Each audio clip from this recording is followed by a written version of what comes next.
সবার নাকি serial number আমি হচ্ছে সিরিয়াল ধরে ডাকবো 1 2 হ্যাঁ যেটাই হয় তা আপনারা দাঁড়ায় নাম বলবেন যার যার নাম বলবেন ঠিক আছে আচ্ছা আর একজনের প্রেজেন্ট আরেকজন দিবেন না যদি এরকম কেউ পায় যে আমরা যে একজনের আরেকজন দিয়ে দিছে তাহলে তার তো অ্যাবসেন্ট যাবে যারটা দিবেন সেটা অ্যাবসেন্ট যাবে আর যে দিবেন তাকেও অ্যাবসেন্ট করে দিবেন আর একদিন অ্যাবসেন্ট করা মানে হচ্ছে 3 দিন অ্যাবসেন্ট এটা তো জানেনই নাকি আচ্ছা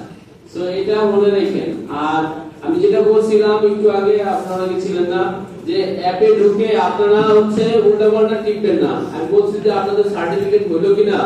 সেটা গুগলে চেক করবেন অ্যাপে ঢোকা যাবে না অ্যাপে ঢুকে আপনি উল্টাপাল্টা টিপে ডাটা মুছে দেন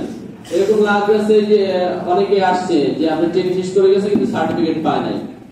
তো পরে আইসা দেখে যে ওদের অ্যাপে ঢুকে ওরা উল্টাপাল্টা টিপসে বুঝে নাই অ্যাপের ডাটা বাটা সব মুছে দিচ্ছে তো এখন ওদের আবার ভর্তি হতে হবে তাহলে দেখেন আজকে যদি ভর্তি হয় তাহলে এই ব্যাচের সাথে তার পাইলো না কবে থেকে ক্লাস হবে রবিবার থেকে তাহলে রবি সোম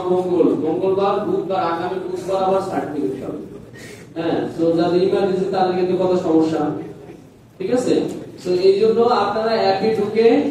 উল্টাপাল্টা টিপবেন না আপনারা গুগলে ঢুকে সার্টিফিকেট চেক করবেন কারণ অ্যাপে থেকে গুগলে আর বেশি চলে যায় জাস্ট গুগল যে লিংকের ভিডিও সার্টিফিকেট তার প্রথমে যে আমি প্রবাসী লিংকের যে লিংকে ঢুকে পাসওয়ার্ড নাম্বারটা দিলেই হবে ঠিক আছে আপনারা জাস্ট দেখবেন যে সার্টিফিকেট হয়েছে কিনা হইলে ওই যে মেক পেমেন্ট বা কন্টিনিউ পেমেন্ট একটা অপশন আসবে সেটা আসলে বুঝবেন যে আপনাদের সার্টিফিকেট হয়ে গেছে তারপরে সার্টিফিকেট যেহেতু ফিঙ্গার দিতে আসবেন সো এখান থেকে অফিসের 103 নাম্বার রুম থেকে আপনার পিন দিয়ে নেবেন বুঝতে পারছেন